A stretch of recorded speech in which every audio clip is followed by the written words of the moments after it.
Assalamualaikum warahmatullahi wabarakatuh. Halo semuanya, kembali lagi dengan saya Putri Asyakuratu Aini dengan NPM C1C022129. Nah teman-teman, di video kali ini saya akan membahas materi tentang perubahan kebijakan akuntansi, perubahan estimasi, dan koreksi kesalahan nih. Nah, video kali ini saya akan membahas 3 topik utama ini satu persatu ya teman-teman. Nah, sebelum itu saya ingin bertanya dulu nih, teman-teman tahu tidak sih sebenarnya kebijakan akuntansi itu apa dan apakah boleh kebijakan akuntansi suatu entitas itu berubah-ubah? Nah, sebelum kita masuk ke pembahasan tentang kebijakan akuntansi, kita tuh harus tahu dulu nih teman-teman, ada info umum yang harus saya beritahukan kepada teman-teman sekalian. Jadi teman-teman, laporan keuangan yang bisa kita download di Bursa Efek Indonesia itu sebenarnya disusun berdasarkan standar akuntansi keuangan yang sesuai dengan perusahaannya. Misalnya begini, jika perusahaan A merupakan perusahaan yang terakuntabilitas publik atau terdaftar di Bursa Efek Indonesia, maka standar yang digunakan adalah standar akuntansi berbasis IFRS. Namun, jika perusahaan A termasuk dalam golongan UMKM, maka standar akuntansi yang wajib digunakan oleh perusahaan A adalah standar akuntansi EMKM. Nah, jadi standar akuntansi ini digunakan sesuai dengan jenis perusahaannya ya teman-teman. Lalu, standar akuntansi itu apa sih? Apakah ada teman-teman yang tahu? Jadi teman-teman, standar akuntansi merupakan kumpulan dari kebijakan akuntansi untuk penyusunan dan penyajian laporan keuangan. Nah, baru kita masuk ke pengertian kebijakan akuntansi teman-teman. Kebijakan akuntansi merupakan prinsip dasar, konvensi, peraturan, dan praktik tertentu yang diterapkan entitas dalam menyusun laporan keuangan. Namun perlu diingat ya teman-teman, bahwa tidak semua kebijakan yang tercantum dalam SAK atau standar akuntansi keuangan digunakan oleh suatu perusahaan. Namun kebijakan yang diadopsi oleh suatu perusahaan itu sesuai dengan kebutuhan saja. Nah, untuk informasi terkait kebijakan umum dan penting yang digunakan oleh suatu perusahaan yang terdaftar di Bursa Efek Indonesia bisa kita temukan di dalam catatan atas laporan keuangan ya teman-teman. Nah, sekarang teman-teman tahu tidak sih apakah kebijakan akuntansi ini boleh diubah atau tidak? Teman-teman, sebenarnya standar menghendaki kebijakan akuntansi yang sudah dipilih suatu entitas harus diterapkan secara konsisten atau tidak boleh berubah-ubah. Mengapa demikian? Tujuannya agar laporan keuangan yang dihasilkan oleh entitas mudah dianalisis dan dibandingkan dari satu periode ke periode lainnya. Namun, tidak menutup kemungkinan nih ada beberapa alasan yang menyebabkan kebijakan akuntansi suatu entitas atau perusahaan harus berubah. Ada beberapa alasan yang dibolehkan oleh standar dalam perubahan kebijakan akuntansi teman-teman. Alasan yang pertama adalah karena dimandatkan untuk berubah. Maksudnya bagaimana sih teman-teman? Maksudnya begini ya, seperti yang sudah saya katakan di awal tadi, bahwa kebijakan akuntansi kan dipilih mengacu atau berdasarkan pada standar akuntansi yang sesuai dengan entitas. Sehingga apabila terjadi perubahan terhadap standar akuntansi yang menjadi acuan kebijakan akuntansi perusahaan, maka mau tidak mau entitas atau perusahaan juga harus mengubah kebijakannya, menyesuaikan dengan perubahan standar tadi. Hal inilah yang dimaksud perubahan kebijakan akuntansi karena dimandatkan teman-teman. Nah, pada saat suatu standar baru itu dikeluarkan atau dilaksanakannya revisi standar yang mengharuskan entitas mengubah kebijakan akuntansinya, maka biasanya standar yang baru ini akan dilengkapi dengan panduan transisi perubahan. Nah, ada lagi alasan kedua kebijakan akuntansi suatu entitas itu bisa berubah teman-teman. Alasan yang kedua adalah kebijakan akuntansi suatu entitas itu bisa berubah secara voluntary atau sukarela. Artinya, entitas sendirilah yang memutuskan untuk mengubah kebijakan akuntansinya secara sukarela. Lalu pertanyaannya apakah ini diperbolehkan? Teman-teman, standar memperbolehkan perubahan kebijakan akuntansi secara voluntary ini, asalkan memenuhi beberapa syarat teman-teman. Ada pun beberapa syarat yang dimaksud di sini. Yang pertama adalah kebijakan akuntansi yang berubah itu tidak boleh bertentangan dengan PSAK.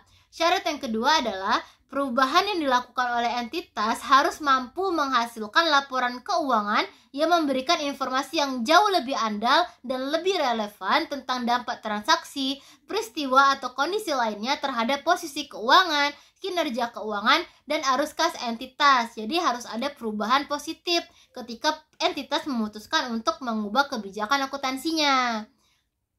Nah, untuk kebijakan akuntansi yang diubah secara sukarela, ini tidak diatur dalam ketentuan transisi ya teman-teman, sehingga entitas harus menerapkan dampak perubahan ini secara retrospektif. Apa itu penerapan retrospektif? Apakah ada teman-teman yang tahu? Nah, penerapan retrospektif adalah penerapan kebijakan akuntansi baru untuk transaksi, peristiwa, dan kondisi lain seolah-olah kebijakan tersebut telah diterapkan. Penyajian kembali retrospektif adalah penyesuaian pengakuan, pengukuran, penyajian, dan pengungkapan jumlah unsur-unsur laporan keuangan seolah-olah kebijakan akuntansi tersebut telah diterapkan sebelumnya. Nah, ketika perubahan kebijakan akuntansi diterapkan secara retrospektif, maka entitas harus menyesuaikan beberapa hal teman-teman.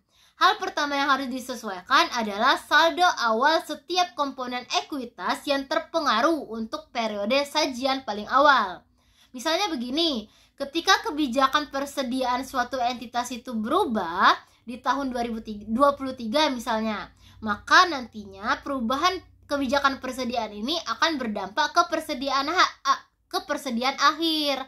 Nah, apabila persediaan akhir sudah berdampak, nantinya akan berdampak juga ke HPP teman-teman. Kalau HPP sudah berdampak, nantinya akan berdampak lagi kepada laba yang dihasilkan perusahaan tahun 2023. Laba ini kan nantinya akan ditutup nih, dan saldonya akan kita transfer ke akun return earnings yang akan muncul lagi di periode selanjutnya, yaitu tahun 2024.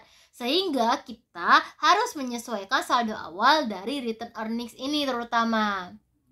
Nah, hal yang kedua yang harus disesuaikan adalah jumlah komparatif lainnya yang diungkapkan untuk setiap periode sajian seolah-olah kebijakan akuntansi baru tersebut sudah diterapkan sebelumnya. Nah, teman-teman perlu tahu nih bahwa secara umum penerapan perubahan dan kebijakan akuntansi itu dilakukan dengan prosedur yang sama walaupun kebijakannya itu berbeda-beda ya teman-teman. Nah, maksudnya itu bagaimana? Gini teman-teman, dampak setiap kebijakan dalam setiap item dalam laporan keuangan itu harus diidentifikasi sehingga dapat menelusuri dampak perubahan tersebut pada item apa saja dalam laporan keuangan kita gitu. Nah, adapun prosedur akuntansi umum yang dapat dilakukan untuk untuk mengetahui dampak perubahan ini ke item-item mana saja, itu dapat dilakukan dengan langkah-langkah berikut ini. Langkah yang pertama, tentukan pos yang berubah akibat kebijakan akuntansi baru. Yang kedua, hitunglah dampak perubahan atas pos tersebut, saldo laba dan dampak pajak jika ada, baik pajak kini maupun tangguhan. Lalu buatlah jurnal penyesuaian atas dampak perubahan kebijakan akuntansi baru tersebut terhadap pos yang berubah dan saldo laba. Nah, langkah yang ketiga adalah sajikanlah laporan keuangan komparatif dengan menggunakan metode baru. Untuk laporan posisi keuangan, kita harus menyajikan laporan keuangan awal periode komparatif sehingga terdapat 3 laporan posisi keuangan yang harus kita sajikan teman-teman. Nah, langkah yang keempat adalah menyajikan laporan perubahan ekuitas dengan mengoreksi saldo laba dari yang dilaporkan sebelumnya dengan penyesuaian akibat dari perubahan kebijakan akuntansi yang dilakukan perusahaan tadi. Sehingga tujuannya apa? Sehingga diperoleh saldo laba setelah penyesuaian. Nah, oke teman-teman, sekarang kan kita sudah selesai nih membahas tentang perubahan kebijakan akuntansi. Kita akan masuk ke topik pembahasan kedua, yaitu tentang perubahan estimasi. Teman-teman perlu tahu dulu nih bahwa unsur dalam laporan keuangan tidak semuanya diukur secara langsung, namun ada juga yang diukur secara estimasi teman-teman. Estimasi ini bisa juga kita artikan sebagai perakiraan atau taksiran ya. Nah, Penggunaan estimasi yang rasional dalam laporan keuangan adalah bagian dasar dalam menyiapkan laporan keuangan, teman-teman. Nah, untuk melakukan estimasi ini biasanya entitas menggunakan informasi yang tersedia dan andal berdasarkan pengalaman, bisa juga berdasarkan pengalaman perusahaan gitu. Ada pun beberapa contoh estimasi yang digunakan dalam penyusunan laporan keuangan itu terkait yang pertama, menentukan estimasi piutang tak tertagih. Yang kedua, menentukan estimasi masa manfaat, metode depresiasi, dan nilai sisa pada aset yang diamortisasi atau yang didepresiasikan. Yang ketiga, estimasi liabilitas garansi, yang termasuk ke dalam jenis liabilitas provisi. Yang keempat, menentukan estimasi persediaan yang rusak. Yang kelima, menentukan estimasi masa manfaat beban yang ditangguhkan. Dan yang keenam, menentukan estimasi nilai wajar aset keuangan dan liabilitas keuangan. Nah, teman-teman perlu tahu nih bahwa estimasi itu juga perlu direvisi jika terjadi perubahan keadaan yang menjadi dasar estimasi atau munculnya informasi baru atau karena tambahan pengalaman perubahan atau perkembangan baru dari entitas itu sendiri. Nah, perubahan estimasi akuntansi sendiri itu sebenarnya apa sih?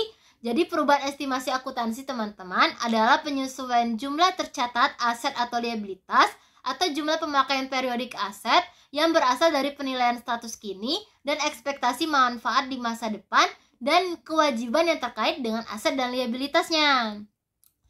Nah, ada nih dampak perubahan estimasi akuntansi. Nah, dampak perubahan estimasi akuntansi ini harus diterapkan secara prospektif, berbeda dengan perubahan kebijakan akuntansi tadi. Penerapan prospektif itu apa sih? Nah, penerapan prospektif artinya perubahan tersebut dilakukan pada tahun perubahan dan tahun setelah perubahan terjadi. Perubahan estimasi dapat terjadi hanya pada periode perubahan atau pada periode perubahan dan periode-periode selanjutnya. Nah, tadi kan kita sudah nih membahas tentang perubahan estimasi. Sekarang kita masuk pembahasan topik terakhir, yaitu koreksi kesalahan. Teman-teman harus tahu ya bahwa dalam menyusun laporan keuangan, entitas mungkin saja melakukan kesalahan.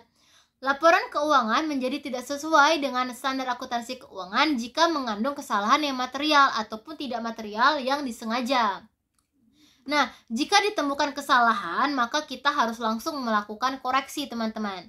Namun jika kesalahan tersebut ditemukan pada periode selanjutnya, maka pos tersebut tetap harus dikoreksi, namun dampaknya nanti akan diterapkan secara retrospektif, sama seperti saat kita mengalami perubahan kebijakan akuntansi. Nah, teman-teman harus tahu nih bahwa kesalahan dalam akuntansi ini terbagi menjadi dua. Ada yang namanya kesalahan penilaian dan ada juga kesalahan pencatatan. Untuk kesalahan pencatatan itu bisa kita perbaiki atau kita atasi dengan membuat jurnal koreksi, teman-teman. Namun kalau kita mau membuat jurnal koreksi, kita harus menyadari kesalahan yang kita lakukan dan kita harus mengetahui pencatatan yang benarnya tuh gimana. Namun kesalahan pencatatan ini juga bisa nih memperbaiki dirinya sendiri, maksudnya bersifat counterbalancing, atau kesalahan yang terjadi di suatu periode akan terkoreksi dengan sendirinya pada periode selanjutnya tanpa perlu kita membuat jurnal koreksi. Nah, kesalahan seperti ini biasanya yang tidak berdampak pada saldo laba periode berikutnya ya, teman-teman. Nah, jenis kesalahan yang kedua yaitu terkait kesalahan penilaian. Nah, untuk kesalahan penilaian ini berdampak pada laporan keuangan, teman-teman, sehingga saat entitas mengoreksi kesalahan material periode lalu, itu harus dilakukan secara retrospektif. Dampak dari koreksi kesalahan ini. Nah, bagaimana caranya adalah dengan menerbitkan, yang pertama, menyajikan kembali jumlah komparatif periode lalu ketika di mana kesalahan tersebut terjadi, atau yang kedua bisa juga jika kesalahan terjadi sebelum periode lalu sajian awal, maka entitas harus menyajikan kembali saldo awal aset, liabilitas, dan ekuitas untuk periode lalu sajian paling awal. Nah, teman-teman, mungkin itu saja nih pembahasan saya terkait materi tentang perubahan kebijakan akuntansi, perubahan estimasi, dan koreksi kesalahan. Maaf apabila ada kesalahan penyampaian yang saya katakan. Terima kasih atas perhatiannya. Sampai bertemu di video saya selanjutnya. Wassalamualaikum warahmatullahi wabarakatuh.